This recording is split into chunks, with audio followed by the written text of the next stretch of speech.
All right, gang, give me a second. I'm having a couple of technical difficulties, but it shouldn't be more than 1 minute. So appreciate your patience and hold on for me.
All right, well, welcome everybody. Appreciate you being here. I'm running into some difficulties streaming it to Facebook, but whatever. If they didn't make it to Zoom, then I'll post it to Facebook later. So let's go ahead and get started. I appreciate you all being here tonight for my webinar on how to buy investment properties. So I'd love for this to be as interactive as possible. So if you have questions as I'm talking, feel free to post the questions into chat, and I will happily share those answers as I go along. My goal here is not to convince you to buy investment properties as much as to talk about some of the pros and cons, talk through how investment properties work from a mortgage financing perspective, and give you some thoughts on what I think can be done to make success happen in owning investment properties. So let's go ahead and get started. The first thing I want to talk about is really the state of the industry. The mortgage industry is definitely in a challenging place right now. We're dealing with significant regulation that started back with the Dodd-Frank Financial Reform Bill when the market crashed, 15 years ago, 13 years ago. And the effects are lasting all the way until today, but it's gotten more serious because of the issues that are going on with coronavirus and the shelter in place that we've been dealing with, that has created a significantly more challenging marketplace when it comes to doing any mortgages. And buying investment properties are an even deeper layer of risk when it comes to a mortgage bank. So I'll explain some of those things to you. Again, it's not a reason not to do it, but it's just to understand that the market is definitely a challenging market, and some of the things that you think would be true today are not, or they're different than what you may have expected. So I'm going to start with that. I want to talk for a quick minute. If you don't know who Summit Funding is, cover kind of who we are and what the keys are that I think make us different. So first of all, Summit Funding is a national mortgage bank. We're the 25th largest mortgage bank in the country. What it means when I say mortgage bank is we only do mortgages. We don't do anything else. And I like that because it means that we specialize in one thing and we have to be super, super good at it. And that's something really important when you're working with a mortgage company, is to make sure that they're experts in what they do. We also deal directly with Fannie Mae and Freddie Mac, which are considered conventional loans. All investment properties would fall under the category of conventional loans. So we're dealing directly with the source, and we don't have to worry about the challenges that come with outside money and having to, excuse me, hold on one second here. I was trying to get that Facebook feed working. So we don't have to deal with the issues of having to deal with third parties, having to create a extra package that's got to be sent out to somebody else. And it really does hamper the process. And that's the part that we think we're extra good at. And there's really three things specifically that we think make a really big difference for us.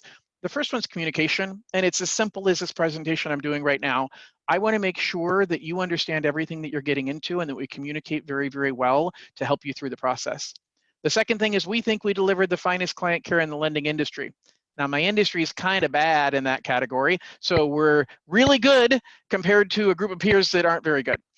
And that's a low bar for us to have to step over. I thoroughly understand that, like I said in the beginning, the industry has been fraught with huge regulation, and that's creating some challenges for us.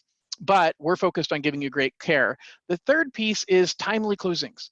Especially in the era we're dealing with today, it's super, super important that you're working with a bank that understands that we have to come together as a team in order to get you into the home that you're trying to qualify for.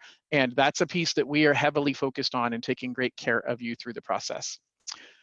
Just to talk about it real quick, I mentioned that it's a really low bar. Fannie Mae did a survey recently. 68% of borrowers were dissatisfied with the mortgage experience. So it's a super low bar, and I just want to kind of point that out because the industry is full of challenges, and my focus is to give you not only a great loan, but a great process to go along with it. So let's dive into the meat and potatoes of why you're here. Is now a good time to buy investment property? The key is we got to pull out the crystal ball and predict the future.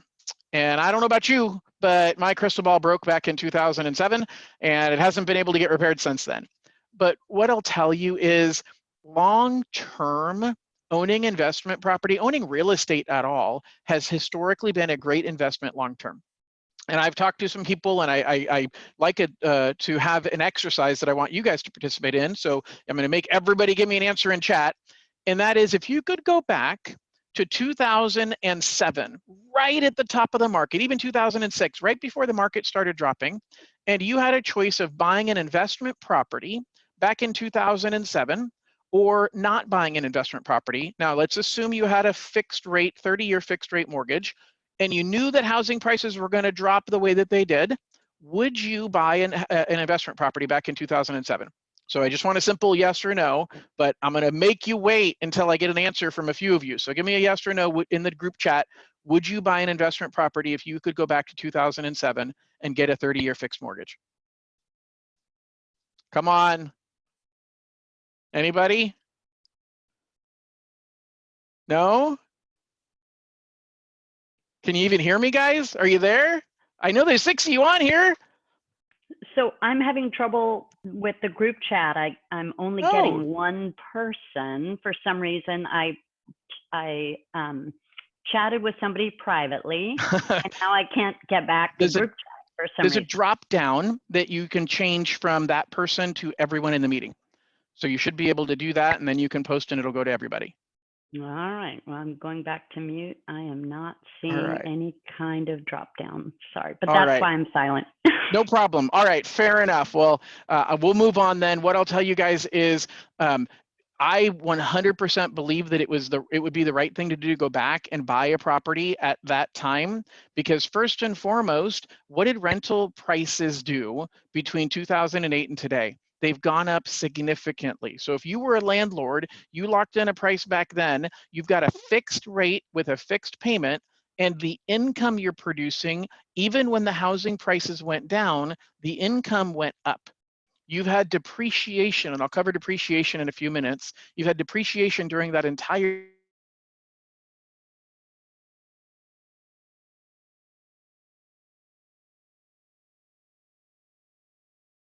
housing prices have come back up to around where they were, if not a little bit above where they were at the top of the market.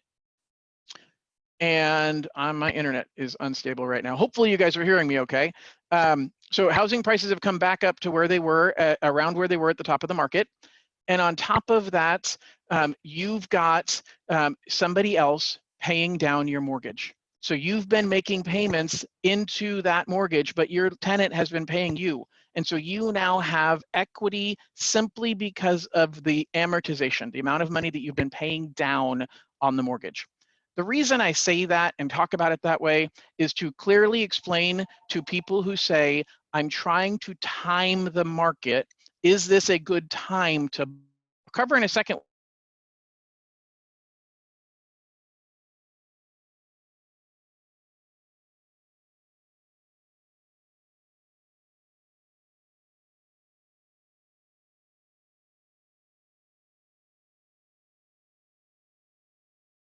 You're going to be in good shape, and you've picked up significant amount of equity because of the principal pay down on the property that you've had over that 12-year time frame. Now, where do I think housing prices are going? I think this year is going to be, I think this year at this point is going up. A month ago, I would have told you this year's unknown. Are we going to be up? Are we going to be flat? Are we going to be down a little bit? All of the issues we were dealing with coronavirus and the shelter in place had me concerned about where housing prices were going to go. But the demand I've seen over the last 3 weeks has been crazy. I have so many people right now getting pre-approved that want to buy homes, significant, like 3 times the number of people that I've had over the last 6 months that are coming in wanting to pre-approve to get pre-approved to purchase a home. So that is anecdotal evidence that my peers are telling me the same thing, that we are seeing a lot of demand in the housing market. That's a really, really good sign for the market short term. Long term, what we have is we have the dynamic of generational changes. People who typically 10 years ago, we expected that our 24, 25-year-old college graduates would start buying homes like has happened on all the previous generations before them. But that isn't what happened. That generation decided we're going to go back home and who wants to be doing any adulting? That's too grown up for me. So they went back home and they lived in mom and dad's basement. And now they're turning 34, 35 years old, and they're saying, well, wait a second, maybe I want to get married. Maybe I want to have a kid. I don't really want to do that in mom and dad's basement. So you've got that that portion of the population that is going to put demand on housing over the next 5 years.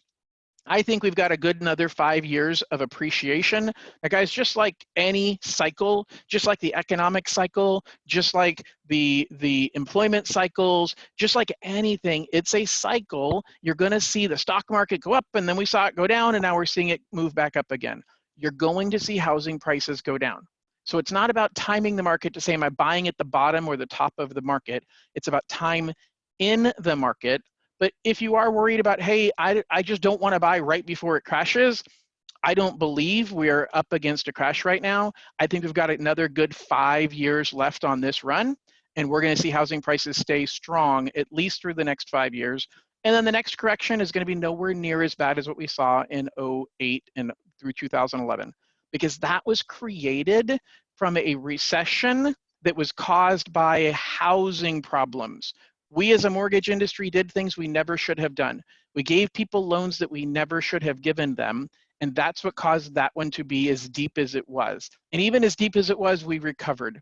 So as long as you're in this for the long term, I think now is absolutely a great time to buy investment property, especially if you're borrowing money. If you are paying cash, then interest rate doesn't matter. But if you're borrowing money, interest rate is the key factor to your cost, and interest rates are super, super low right now because of the recession that we're in, because the Federal Reserve is throwing as much money as they possibly can to keep interest rates low. So I think right now is an absolutely amazing time to buy investment property. All right. So I'm going to cover some of the pros and cons of specifically should I buy investment property. So the first thing I'll cover is some of the pros. Depreciation. I'm going to cover what depreciation is in a little bit of detail in a couple of slides. The second thing is somebody else is making the mortgage payment. So you've got an asset that you are getting somebody else to make the payment on. It's OPM, or other people's money. You have appreciation. So typically housing appreciation on coastal states is about 5 to 6% per year. But even if we don't assume that much, you still got maybe at least 2% appreciation on average. But the key is appreciation is based on the value of the home, not the amount of your investment. So if you have an investment in the stock market of $100,000, and that $100,000 investment in the stock market returns 10%, then you're going to earn $10,000 a year on that $100,000 investment in the stock market. But if you have a $500,000 investment in the stock market, excuse me, in a house, you put 20% down. So that's the same $100,000. But now your appreciation is based upon the $500,000 price. So now $500,000 only needs to appreciate by 2%. That's a super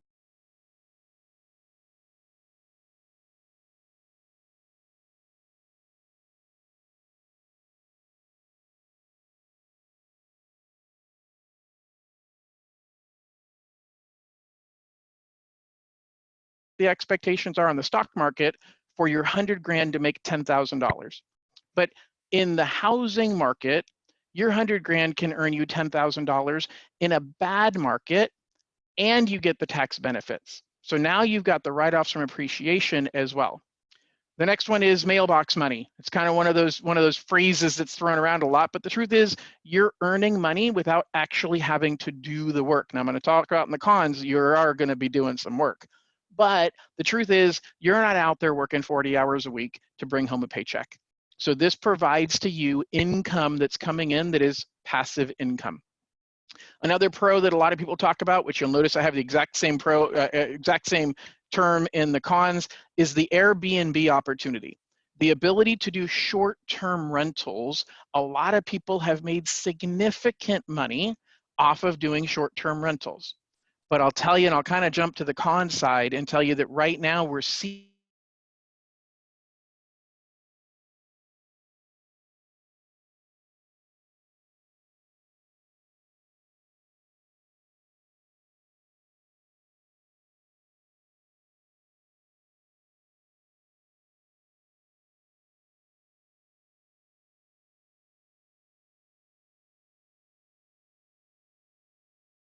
then maybe Airbnb is a great opportunity for you.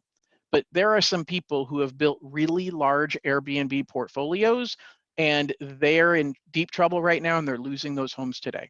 So be super, super careful if you're speculating on buying a property that you think is going to generate good Airbnb income, because even some people I know locally who have Airbnb even on their own property, that they're having huge vacancies because they typically have business people that are traveling into town that will stay in their rental units, and those business people aren't traveling right now. So huge challenges when it comes to Airbnb, huge opportunity, but again, it's a pretty big risk. Here's where we start with the cons. And it's kind of simple. To me, the number one reason why you shouldn't be a landlord and you shouldn't own rental properties is, can you get the emotional fortitude to walk up to a tenant, a single mom with 3 kids, knock on her door and demand rent and threaten to evict her if she doesn't pay the rent? Are you going to be able to look that person in the eye and say, I know that you need to choose between paying for food to put on your table or paying the rent, but I have to get my rent, and if I don't get it, you have to leave? If you can do that, first of all, are you human? No, I'm kidding. But if you can do that, then you understand this is a business. If you can't do that, you've got to be really careful about whether you want to put yourself in a position. Now, I'm not telling you all landlords are that way, and I'm not telling you that you have to be cold-hearted. But what I'm telling you is you have to be able to separate business from emotion, because otherwise you're going to be taken advantage of. because somebody's shelter is one of the most emotional things. People need a home. People need shelter. There's so many family, personal emotions tied to that. And if you're treating it like an emotional, hey, I'm going to take care of these people, you're going to lose out on the business side of it. Now, I'm not telling you there's nothing wrong with being altruistic and being, compassionate and giving. And if that's what you choose to do, and you want to own investment properties and you want to house people without necessarily concern about receiving income, go for it. But for most people that I talk to that are thinking about buying investment properties, it's about generating a stream of income. And there's a certain point when you have to be willing to say, no more. I have a client right now who's literally $50,000 in the hole on a tenant because that tenant isn't able to pay their rent, and the tenant keeps telling them, now it's a nice investment property, and so the rental income, I mean, that's about a year of rent on that property. But here's the deal. At a certain point, if you're charging $4,000 a month on a really nice investment property and your tenant hasn't paid you for a year, you've waited way too long. You've put yourself in a pretty serious position, and now this client has to figure out how they're going to get themselves out of it. Because if you evict the tenant, yeah, you can sue them, but now what? Because they didn't have the money to pay you rent all along. You've got to be willing to evict somebody, and you've got to be willing to separate business from emotion. And if you can't do that, I don't think buying investment property is the right thing for you. The next thing is repairs. You're in charge of everything. And so unless you have a management company, which comes with management fees, it means you're on the clock 24 hours a day, 7 days a week. If the toilet is clogged and they aren't willing to fix it themselves, it's your responsibility to fix it. So are you willing to go to that home at 12:30 at night and repair it? Are you willing to pay a handyman to do that, and the fees it's going to cost to get somebody to do that in the middle of the night? That's the important thing that you have to be aware of when it comes to some of the cons of owning investment properties. Vacancies. Do you have the financial reserves to make it through a vacancy period? What if your tenant trashes the property? You got to think about these things. I have clients that want to buy investment properties, but they barely have enough money to make the deal work. And if you're in that position, you're not prepared when a tenant guts the property and moves out, and you've got to not just paint and carpet, because paint and carpet is pretty typical to have to replace, not necessarily every time you turn over a tenant, but pretty often. So you should plan for that. But you've got some major issues that can happen where somebody can really cause some issues, and now you've got vacancy and you've got repairs all at the same time. I already talked about management fees, so you've got to budget that into your overall cost. Market volatility. Guys, if you're in this and you feel like, hey, I need to sell because I've got something else going on and I need the money, houses are not very liquid. Yes, you can sell it, but if it's a down market, it might sit on the market for a while. It's not like the stock you own in Apple that you can just make a call to your broker and say, I want to sell it tomorrow. And yeah, it might be down, but at least I know I can sell it at a certain price. Sometimes, again, you bought the house in 2007, you might have had a hard time selling that in 2009, 10, and 11. So just be aware that this is a long-term investment. If you're looking at it in the short term, you need to be concerned because of that market volatility and the illiquidity that comes with investment properties. Talked about the Airbnb concerns, and significant cash is required. So that's something super important to pay attention to. Here's something else I tell people when they're buying investment properties. It isn't your house. Now, it's your house. You own it, but you're not living there. So don't buy the investment property that you want to see your kid grow up in, that has the backyard with all of the amenities that you always wanted. Now, there's a place for that, and that's a luxury investment property. But for most people, that's not what you're buying. And that's not what the market is typically demanding. The market's demanding a basic home. So think about things like a pool. A pool is a liability to you as a landlord that you need to be aware of and say, gosh, do I really want to buy a rental property that has a pool? The other thing to think about is a lot of people become accidental landlords because they buy a new home and they keep their old home as a rental. But think for a minute, is that old home really a good rental property? It was a perfect property for you to live in and for you to own. but is it the right property to have as an investment property? Don't buy a rental simply because it's a property that you can see yourself living in or that you have lived in. So this is some of the things that I think you should look for when you're looking to purchase an investment property. The first thing I didn't say on here is you need to look for an amazing real estate agent, because that realtor is going to guide you through the process of figuring out, hey, what's my cash flow look like on this? What are the typical rents in this area? What are the average vacancy rates? Is there a homeowners association? All of these things have to come into play. And sometimes a homeowners association can actually prevent you from renting out a property. Condos are a great example of that. So be careful about whether there are restrictions of you being able to rent out the property. Easy maintenance. So you're not looking for something that is the most tricked out high-end home in the neighborhood, because that might create more challenges. So you want something that is easy to maintain so that you have less challenges with repairs and maintenance down the road. You want to find an area that's in high demand. And that may or may not mean high demand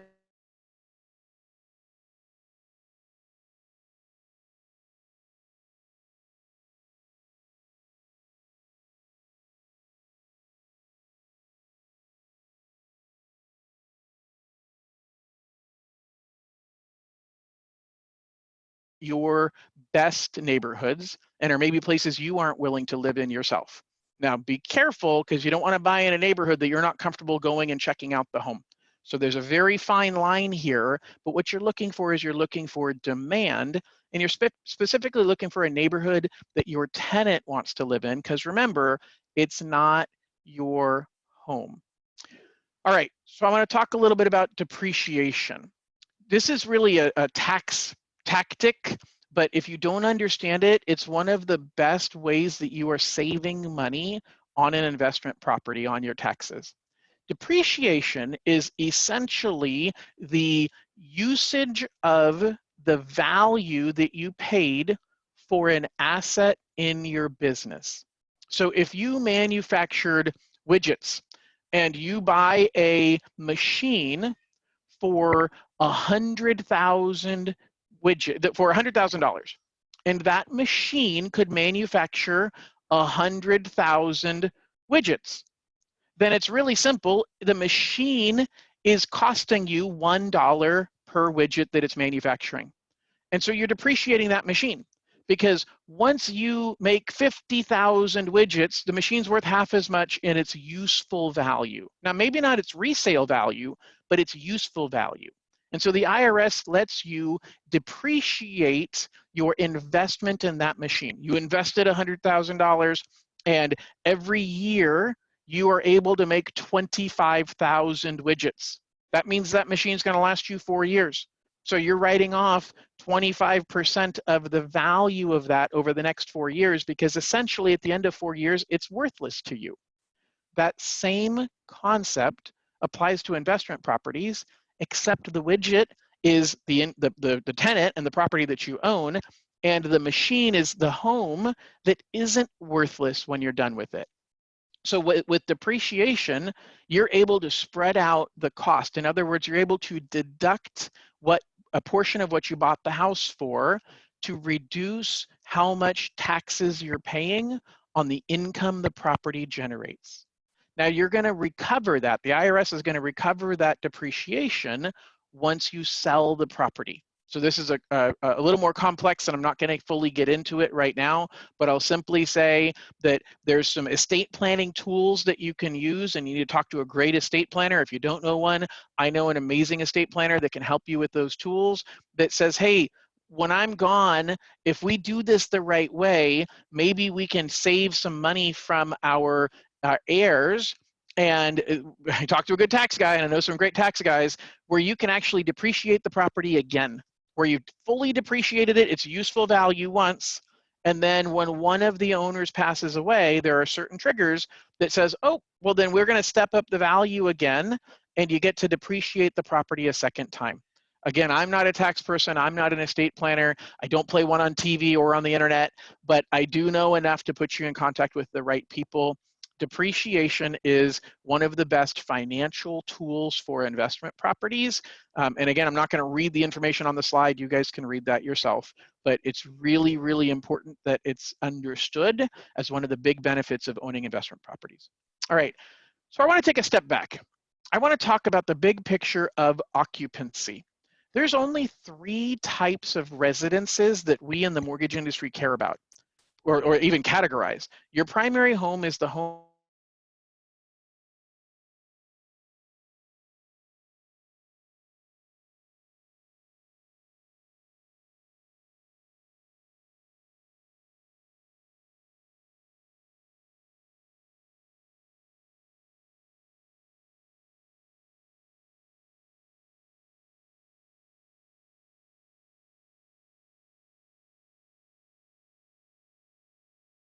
for your personal use. Now, sometimes it's in a vacation destination. You want to buy a property in Tahoe. Then buying that property in Tahoe, you can use for your own personal use. You get the same interest rate as a primary residence. You pay the same fees, a little bit more down payment. You can actually do as little as a 10% down payment on a second home, and it's your own personal use.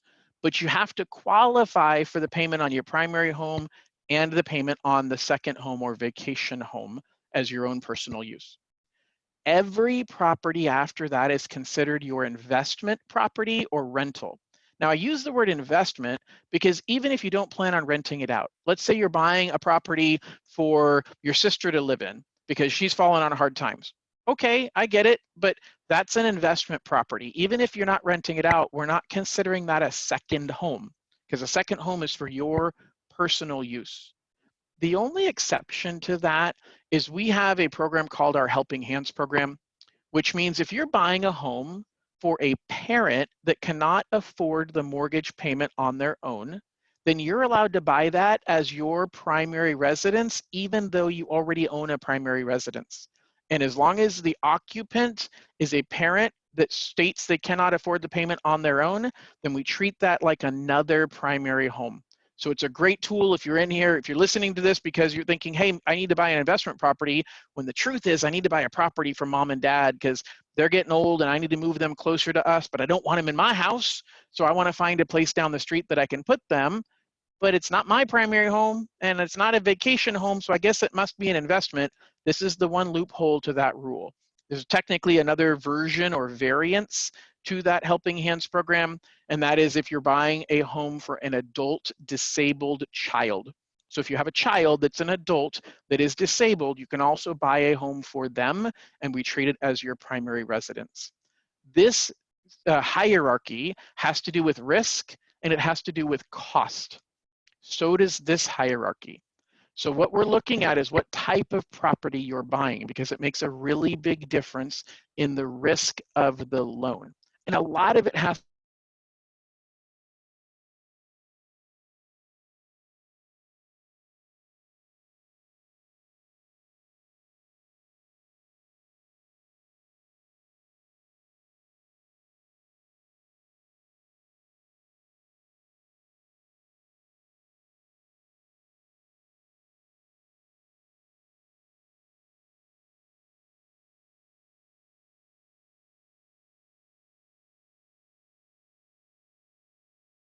same thing with multi-unit properties. 2 to 4 unit properties are considered residential. So I can still do those, but they're still harder to resell. And there's a greater risk to them in the eyes of the mortgage industry. So therefore we need bigger down payments and or higher rates and fees. Once you get above 4 units, it's considered commercial. So 5+ units is a commercial loan. I don't do those commercial loans. So if you're looking to buy something that has 5 or more units, everything I'm talking about today doesn't apply. You can go ahead and disconnect now.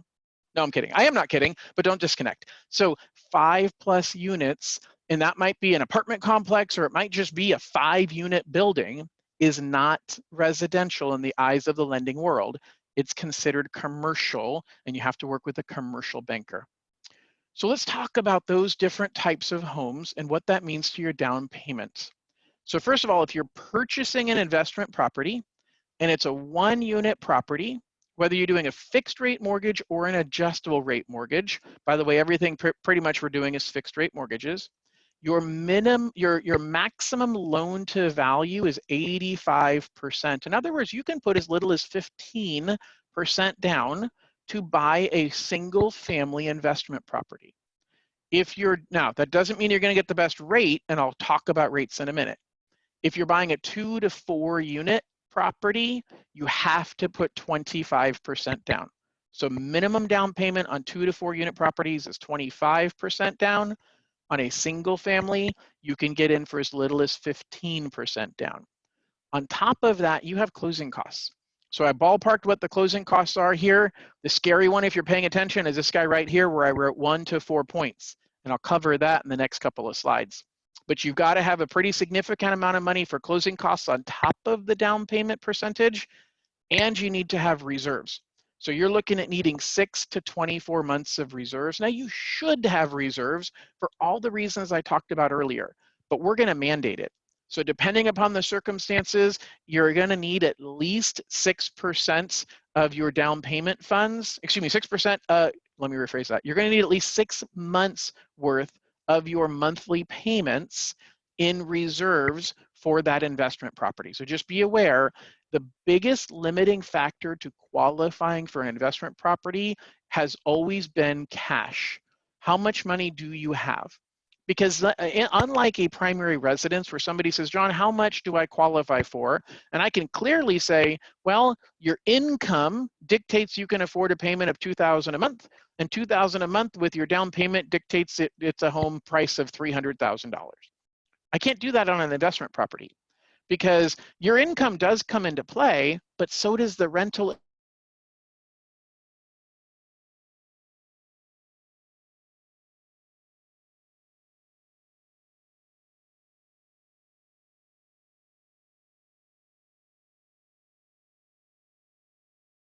times the amount of income. But I can't draw a hard line that says, oh, you can qualify to 300,000, because it could be that if you went up to 350, you can actually get significantly more in rent. I might be able to qualify you at 350 for a home that I couldn't qualify you to purchase a $300,000 home. And it's because of the rental income that you're receiving on that property that I don't know until you identify a property. Having said that, the biggest factor I said that I tell people, hey, you could go up to $300,000 is because they only have enough money for the down payment, closing costs, and reserves to make up for a $300,000 purchase price. So on investment properties, your limit to how much you can buy is driven more so by your cash than it is by your income. Totally different than how we look at primary residences. Where can that money come from? Well, here's some examples. Obviously, savings and investments. You can pull it if you got an inheritance. You can pull it from retirement funds if you want. And you can pull it as a cash out refinance against any of the properties that you own now. But just remember, cash out is capped at 80% of the value of that home. So simple math, if you have a $100,000 home and you owe $50,000 on it, the biggest loan I can give you is $80,000 because that's 80% of the $100,000 value. It's not calculated as 80% of the remaining equity. It's 80% of the entire value, and then we subtract what you owe, and we subtract the fees for refinancing. And here's something super, super important. You cannot use gift funds to buy an investment property. You can't even go in with a buddy and say, hey, I got great credit and I got great income, but my buddy has all the cash, so we're gonna buy it together. But he's got horrible credit. Well, the problem is to use his cash, I have to put him on the loan. And if I put him on the loan, you don't qualify because of his bad credit. You can't then say, well, my buddy's just gonna gift me the money and he'll be an owner of the property. That is not okay. The funds have to come from an owner of the property. Excuse me, not an owner of the property, a borrower. You have to be a borrower to participate in the funds to close. You cannot get it from someone that is not on the mortgage. The other thing I'll tell you when it comes to source of funds, you can get a credit from the seller to help pay for closing costs, but investment properties cap that credit at 2% of the purchase price. So just be aware that's a pretty limited amount of money. So let's talk about interest rates. I'm going to go in depth, but I'm going to try and keep it at a high level. Most of you don't realize that risk on a loan is fee, not rate. So when you say, John, how much higher is an investment property rate than an owner-occupied property? That's the wrong question.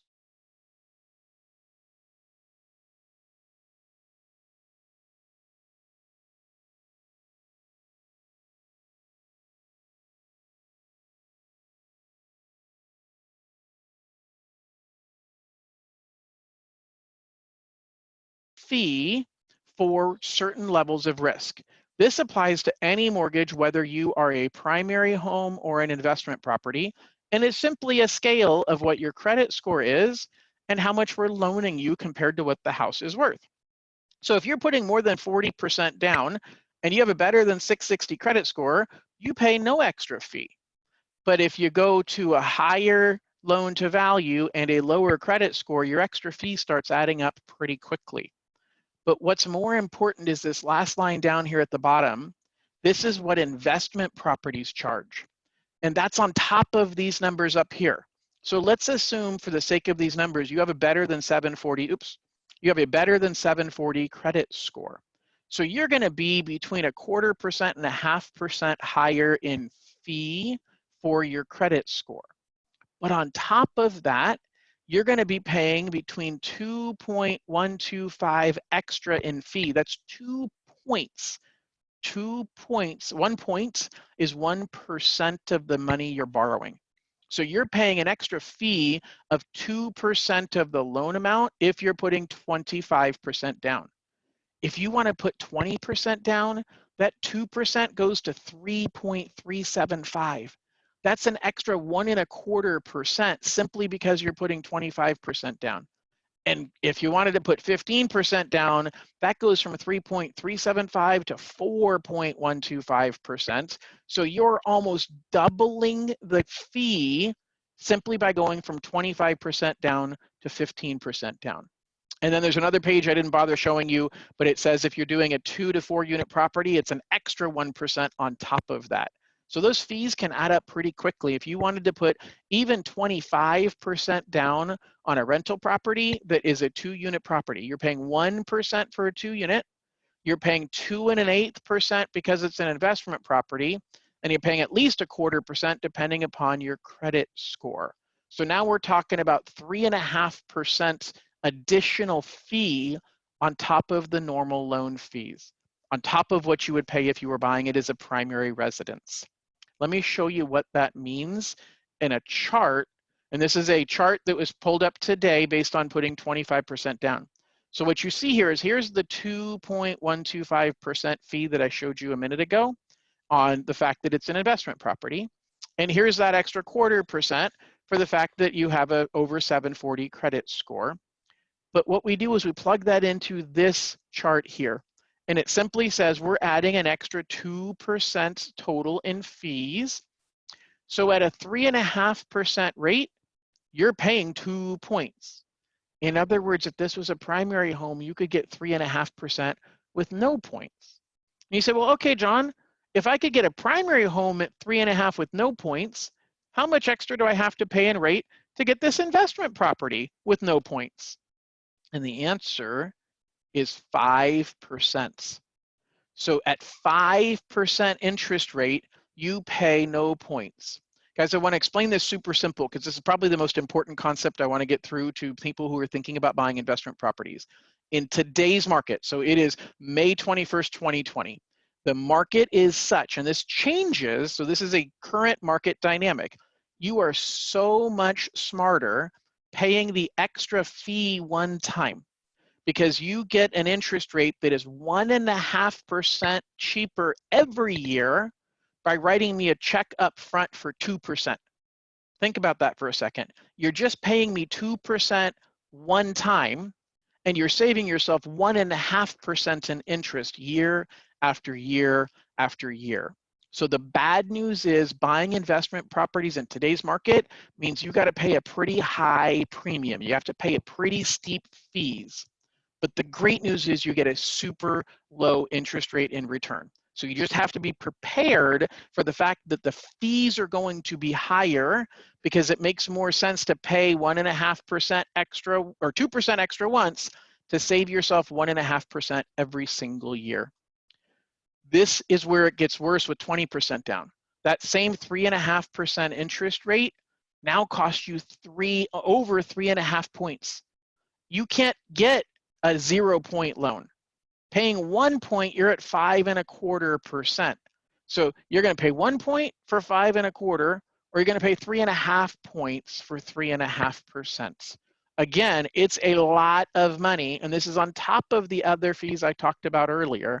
That's why I said 1 to 4 points. When I showed you that chart with the closing costs, you're looking at 1 to 4 points on average in buying an investment property.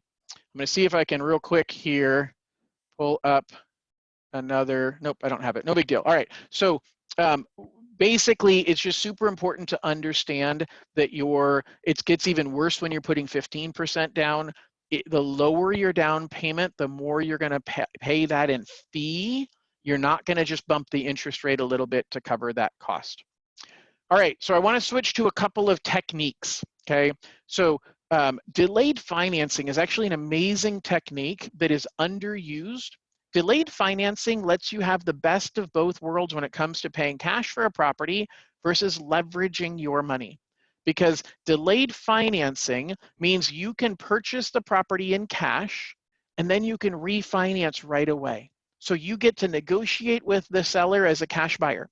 Now you have to pay 100% of the purchase price in cash, but you refinance right away, and I'll let you pull out up to 75% of the value of the home if it's an owner-occupied, if it's a single family, or up to 70% of the value of the home if it's a 2 to 4 unit property. But here's the most amazing part. If you got the house for less than market value, I can actually give you back up to 100% of what you paid for the home. And I'm going to give you super simple math here. Let's pretend that there's a house that was listed for $100,000 and it's worth $100,000. And you walk in and you say, you know what?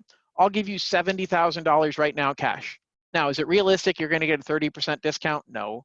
But for my scenario, it helps for the numbers.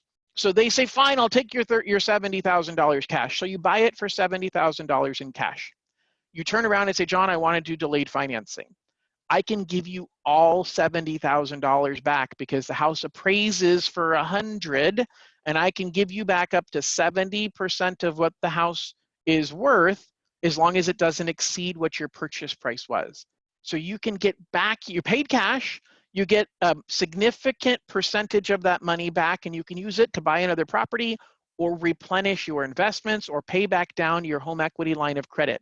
Because that's a really good way to buy investment properties, especially using delayed financing. If you have a lot of equity in your home, go get a big home equity line of credit. Get a $500,000 home equity line of credit, and then just write a check out of the line of credit to pay cash. I do delayed financing afterwards, and I reimburse you the cash that you had paid. And now you can use that money to go buy something else. You've got a lot of flexibility, but you get the strength of buying the property in cash. All right. When I talked about interest rates earlier, I always like to throw up the fact that there are over 30 different factors that determine interest rates. And so there isn't any one interest rate of the day, including the rates that I showed you earlier. It's a ballpark idea of where rates are, but it is not an exact number until we get the numbers run for you and your scenario. Guys, there are huge financial benefits of owning a home in an investment property, and I'm just going through some of it here on a $350,000 home.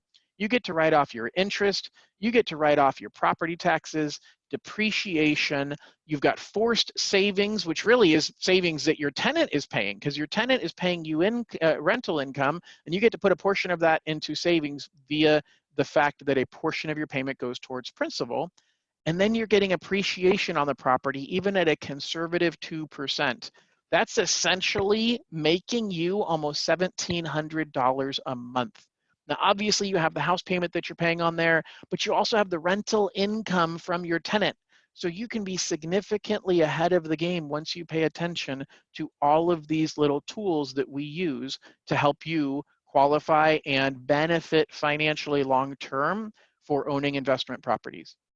I'm going to do a real quick wealth accumulator plan. I talked to a lot of my clients about this, and I want to kind of explain it to you guys, and then I'll leave a few minutes for Q&A. So first of all, I believe there's a really good 4-step plan for accumulating wealth. The first one is real estate. Your best real estate investment is your primary home. So if you're not in, depending upon your income level, if you feel like, hey, I'm making really good income and I'm not in a home that's 2.5 to 3 times what I'm making minimum, and again, these are for higher wage earning people, you need to look at buying a better primary home, because primary homes will appreciate and hold their value really, really well overall, big picture. But then investment properties come into play as well, because you get the benefit of the real estate tax write-off. But guys, the second key is always maintaining 6 months of reserves. Make sure, and I teach my clients, do it in this order. So if you need to deplete your reserves to buy an investment, well, buy a primary home specifically, that's worth it. Do not deplete your reserves to buy an investment property. You have to have those reserves for the investment property for all the reasons we talked about earlier. Build up your reserves, making sure you have at least 6 months of all of your expenses in reserves. The third step is maxing out your 401k and your IRA, because that's going to be your best return on any investment, because you're earning the money tax-free. So make sure if you've accomplished steps 1 and 2 and you haven't maxed out your 401k or your IRA, make sure you're doing that every single year. And the fourth step is the Warren Buffett method of investing. And very simply, Warren Buffett says, own what you know. Own what you know. So you basically buy 5 stocks and you buy into the S&P 500. So whatever money you're investing, you can put into the stock market by dividing it up into 6 segments. So if you've got $12,000 to invest and you want to invest it in this method, then you're going to take $2,000 each to buy $2,000 worth of 5 stocks you own their products and believe in their products. If you shop at Costco all the time, buy Costco stock. If you love Nike apparel, buy Nike stock. I'm not telling you what stocks to own. I'm telling you the Warren Buffett method of, if you are a believer in that product, if you're a Coke drinker, buy Coke. But if you're a believer in that product, buy the product you believe in. Find 5 products that you believe in and own that company. And then the 6th share goes into the S&P 500, because most investors are trying to beat the S&P 500. Well, if you own the index that everybody is trying to beat, then you're going to be in pretty good shape overall. And that's the Warren Buffett method of investing. Guys, I've got about 10 minutes left. I'm pretty much done with what I wanted to cover. I understand there were some issues with the chat, so if you can't chat a question, feel free to unmute yourself and talk to me. I'd love to answer any questions you have about investment properties, about the real estate market. Does anybody have any questions about anything that I can answer for you tonight? I'm going to start playing the Jeopardy music now. Do, do, do, do, do. You don't want to hear me sing. Do, do, do, do, do. All right, guys, I'm not going to hang out here. If you guys don't have questions, I really, really appreciate you coming and joining me. So again, if you have a question, feel free to unmute yourself, and I'm happy to answer it.